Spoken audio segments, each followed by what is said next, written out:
Saudara terkasih dalam Tuhan Yesus Kristus, kita berjumpa kembali dalam Sapaan Rohani hari ini.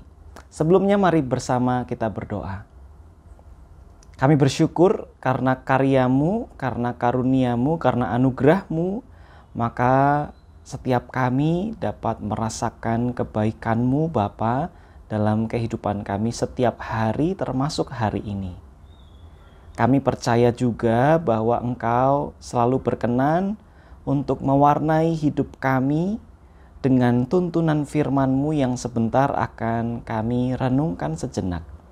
Tuhan kiranya yang akan pandu kami. Di dalam Kristus Sang Firman yang hidup dan dalam pertolongan Roh Kudus kami berdoa. Amin. Saudara sekalian, pernahkah saudara bertanya, mengapa kita melakukan seluruh gerak kehidupan iman kita?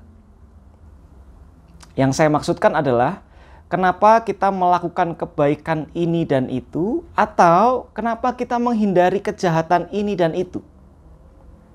Mungkin kita bisa berkata, ya karena kebaikan-kebaikan atau perbuatan baik itu sesuatu yang benar, sesuatu yang baik untuk dilakukan, sesuatu yang tepat untuk dilakukan.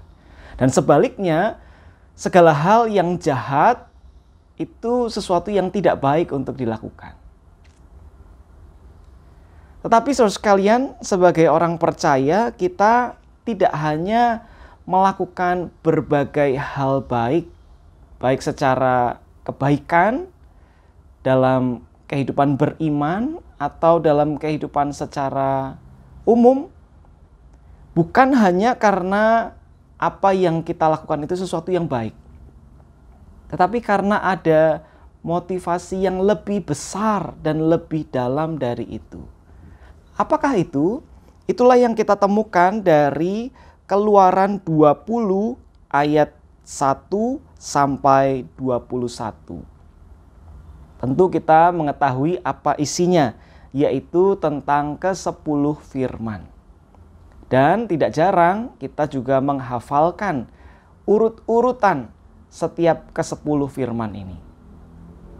Saudara sekalian, kalau kita mencoba mempertanyakan kenapa ya kok kita diajar untuk melakukan ini semua, atau kita menghindarkan diri dari apa yang dilarang dalam 10 firman ini atau 10 perintah Allah ini. Sekali lagi, bukan semata-mata karena apa yang dituliskan di situ sesuatu yang baik, sesuatu yang benar, bukan semata-mata itu. Saya mau bacakan Keluaran 20 ayatnya yang pertama dan kedua.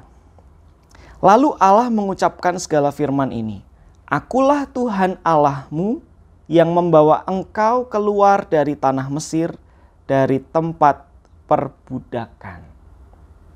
Saudara sekalian, sebelum menyampaikan ke-10 firman atau ke-10 perintah Allah ini, Allah menyatakan siapa Dia dalam kehidupan umat. Bahwa akulah Tuhan Allahmu. Dan bukan hanya memperkenalkan dirinya atau menyatakan siapa dirinya kepada umat, tetapi juga Allah menunjukkan apa yang sudah Ia lakukan dalam kehidupan umat. Akulah Tuhan Allahmu yang membawa engkau keluar dari tanah Mesir, dari tempat perbudakan. Artinya apa saudara sekalian? Artinya segala perintah yang disampaikan oleh Allah di ayat-ayat berikutnya harus dilandasi dan disadari dengan sebuah penghayatan bahwa Allah yang sudah bertindak dan berkarya dalam kehidupan umat. Dalam konteks kita saat ini, Maka ketika kita menaati ke-10 firman ini, kita berusaha untuk menjaga kehidupan kita sesuai dengan 10 firman ini. Itu bukan kita lakukan supaya kita mendapatkan apa yang kita mau. Atau kita berpikir, oh kalau saya berbuat taat seperti ini, Tuhan akan senang dan Tuhan akan mengabulkan semua doaku. Bukan. Kita melakukannya justru karena kita sudah menerima kehidupan, kita sudah menerima keselamatan dari Allah. Dan itulah yang kita yakini sebagai orang Kristen, bahwa telah kita terima di dalam Kristus. Di dalam Yesus Kristus, dan karena karya Yesus Kristus, bahkan saat kita masih berdosa, Yesus Kristus menjadi karya Allah yang menyelamatkan kita. Dalam Yesus Kristuslah kita beroleh keselamatan itu. Dan karena itu, kehidupan baru kita bukan lagi kehidupan dalam dosa, melainkan kehidupan yang kita jalankan sesuai dengan kehendak Allah. Oleh karena itu, saudara sekalian, kalau kita melakukan segala ketaatan keagamaan kita, kalau dengan taat, dengan setia kita melakukan segala kebaikan yang Tuhan kehendaki dan Tuhan perintahkan, ingat bahwa itu bukan semata-mata karena apa yang kita lakukan baik, atau bukan juga supaya kita mendapatkan apa yang kita mau karena Tuhan melihat kita menjadi umatnya yang taat dan setia, tetapi karena kita telah merasakan segala kebaikan Tuhan, karena kita telah menerima keselamatan dari Allah melalui Yesus Kristus. Kehidupan kita persembahkan menjadi persembahan yang berkenan bagi Tuhan. Selamat menghidupi kehidupan yang berkenan bagi Tuhan. Tuhan memberkati.